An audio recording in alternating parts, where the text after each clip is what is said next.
We're going to talk about two very extreme emotional viewpoints regarding women. On the one side we have white knight, on the other side we have red pill.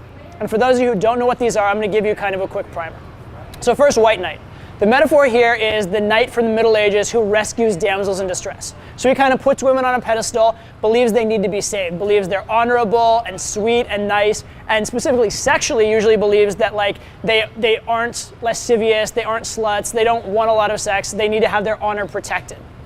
On the other side, we have red pill. Now the metaphor here is from the movie The Matrix, where you can kind of take the blue pill and go back into the Matrix, or the red pill and leave the Matrix.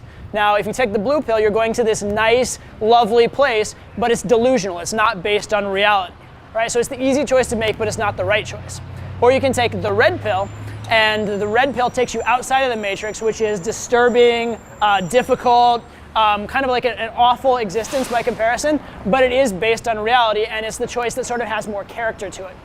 And the idea with red pill is a red pill person would say, I know what women are, I'm not going to be in the dark about it, I'm not going to pretend they're like these nice, sweet things when they're not, right? They want to be completely honest with it, and they would pride themselves to a certain extent probably on not being tricked or duped or misled in any way. And both of these philosophies have their pros and cons, which I will go into in some depth now. So let's talk about white knights. And to be fair, I grew up sort of white knighty. I grew up with like this viewpoint that like kissing a girl, like if a girl kissed the wrong guy, it had like ruined her honor. And never mind like, oh my God, sex with the wrong guy, like she's done, it ruined her life. That's how I used to believe. And as I've grown up and as I've actually had sex with girls, I realized that sex isn't quite such a big deal. But the big reason why I would encourage against the white knight strategy is that it's not very effective for succeeding with women. It's very effective for keeping other guys from succeeding with women. It's very effective for making sure nobody has any fun, but it's not very effective for actually getting you anywhere.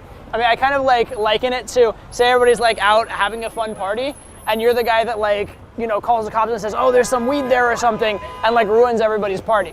Did you keep someone from getting high and maybe like 20 years from now, like enhance their life in some tiny chemical way? Maybe.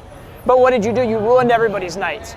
And nobody is gonna like you for that, right? You helped them, you did what was best for them, because in your mentality, they didn't know what was best for them. You thought you knew them better than they knew themselves, and you wanted to have control over them and dictate the way they lived your life. But they don't agree with you, right? Women are not these like little chaste creatures. They didn't evolve that way. They're not that way. They are designed to be sexual. Like if you look at the female body, it is actually designed for sex and designed for creating babies. It is actually the very definition of what being female is that. If you look up in a science book what that is, what being female is, it literally is about sex and babies. So that's the thing, sex and babies.